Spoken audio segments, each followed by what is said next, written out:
আশা হয়েছে, আমার full family নিয়ে এসেছি, এখানে ঘুরতে আসলাম। ছেলেদের স্কুল থাকে, তাই ছুটির দিনে আসাটাই মনে করি যে খুব ভালো। রাস্তাঘাট খুব ফ্রি থাকে, গাড়ি ঘোড়া জ্যাম নেই, এজন্য আর কি আসা। রমনা পার্কে জায়গাটা অনেক বড়, তারপর ঘুরতে ভালো লাগে। এখানে দেখা যায় খেলাধুলার জন্য বাচ্চাদের খুব ফ্রিভাবে ওরা খেলতে পারে, এজন্য আর কি আসা। খোলা একটা জায়গার দরকার, ওইটা রমনাতেই পাওয়া যায় একমাত্র। ওখানে আসলে দেখা যায় বিনোদন আছে সব দিক দিয়ে পারফেক্ট একটা রমনা একটাই। আরো বিনোদন কেন্দ্র থাকলে হয়তো বা মানুষ আরো আসতো। এখন এখানে তো সবাই বাচ্চাদেরই নিয়ে আসে, কারণ বাচ্চাদের জন্য যদি আরেকটু খেলার এই বিনোদনটা থাকতো, আরেকটু রাইট মাইট থাকতো, তাহলে হয়তো একটু ভালো হতো। মাসিক 6 দিন তো অবশ্যই আমাদের কাজকর্ম থাকে, মেয়ের স্কুল থাকে, তখন তার আসা পসিবল হয় না। সপ্তাহে 2টা দিন ছুটির দিন থাকে। দেখা গেছে শুক্রবার মোস্ট অফ দ্য টাইম আমরা আসি, ঘুরতে বের হই বা কোথাও যাই। রমনা পার্কে আসলে এটা অনেক বড় একটা জায়গা নিয়ে করা, যেখানে পার্কের মতো আছে, বাচ্চাদের খেলাধুলার স্পেস আছে। আবার এই যে পাশে পুকুর আছে, পুকুর বলা চলে বা দিঘি, যাই হোক। হ্যাঁ, এখানে এই যে প্রাকৃতিক একটা পরিবেশ, এই জিনিসটার জন্য আমরা মূলত এখানে আসি। এটা একটা রিফ্রেশের জন্য অবশ্যই সবারই আমার মতে ফ্যামিলি নিয়ে কোথাও না কোথাও যাওয়া উচিত।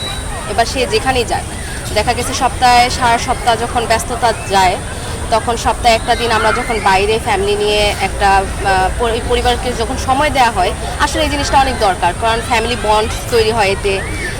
বাচ্চাদের জন্য ভালো, বাচ্চারা যখন সারা সপ্তাহ ক্লাস করে বা পড়ালেখা করে বোর হয়ে যায়, তখন দেখা গেছে যে এই একটা রিফ্রেশ হয়। আসলে ওরা যখন বাইরে আসে, প্রাকৃতিক পরিবেশের মধ্যে আসে, প্রকৃতির সাথে আসলে আমাদের তো ওতপ্রোতভাবে জড়িত আমরা, আর এজন্যই আসলে মূলত এখানে আসা। সবাই একটু মিলে একটু রিল্যাক্স করলাম, এর জন্যই আসা। আমি আসছি আমার ছেলে, আমার হাজবেন্ড আর আমার আম্মু আর আমার বন্ধুকে নিয়ে। সাধারণত দেখা যায় যে অন্যান্য সময় আমরা সাধারণত বিজি থাকি, এর জন্য মানে এত আসা হয় না। তো স্বাভাবিক অন্যান্য দিন কাজ করবো, কোনো না কোনো অফিস বা এরকম কিছু থাকে, অনেক খোলামেলা এবং অনেক গাছগাছালি আছে, যার জন্য আমাদের এখানে আসা। তো ব্যবসা বাণিজ্য করি আমরা, অনেক কর্মব্যস্ততা আমাদের একটু বেশি থাকে, চাকরিজীবীদের কাছ থেকে বেশি একটু থাকে। তো আজকে আমার ছোটো মেয়েকে নিয়ে আসছি, পুরা পরিবারের আসার কথা ছিল। তো আমার বড় মেয়ের পরীক্ষার জন্য সে আসতে পারে নাই, আমার ছোটো মেয়েকে নিয়ে আসছি। তো রমনা আমার মেয়েকে নিয়ে প্রথম, আমি রমনা তেমন একটা আসিনি, মানে আমার মেয়েকে নিয়ে প্রথম আর কি। ঘুরতে আসার জন্য রমনাই কেন তাহলে? আসলাম মানে আমার মেয়ে একটু কিছু রাইডে উঠবে, হয়তো রাইডে হয়তো একটু দূরে, মানে এখানে পাইতেছি না, হয়তো ওই সাইডে যাইতে হইব। এখন মেয়ে বললো যে এখানে একটু বসো বাবা, এই জন্য আর কি বসাই। ঘোরার জন্য রমনা পার্কটা আসলে কতটা উপযোগী? রমনা পার্ক হচ্ছে প্রকৃতির জন্য বেস্ট, যেহেতু গাছ বেশি, ছায়া বেশি, বাতাস বেশি, এই আর কি। রমনা হচ্ছে প্রকৃতির জন্য বেস্ট আর কি। আপনার কি মনে হয় যে আমাদের বাংলাদেশে ঘুরতে আসার জন্য মানে বিনোদন কেন্দ্র হিসেবে আর কোনো বিনোদন স্পট বানানো উচিত কিনা?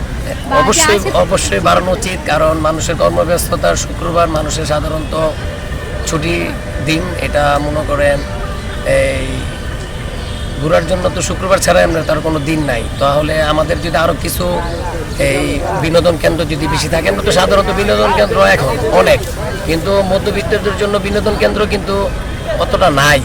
দেখা যায় একটু উচ্চবিলাসী বিনোদন কেন্দ্র আমাদের মতো মধ্যবিত্তরা ওখানে যেতে পারবে না, তো ওখানে খরচের মাত্রা বেশি থাকে।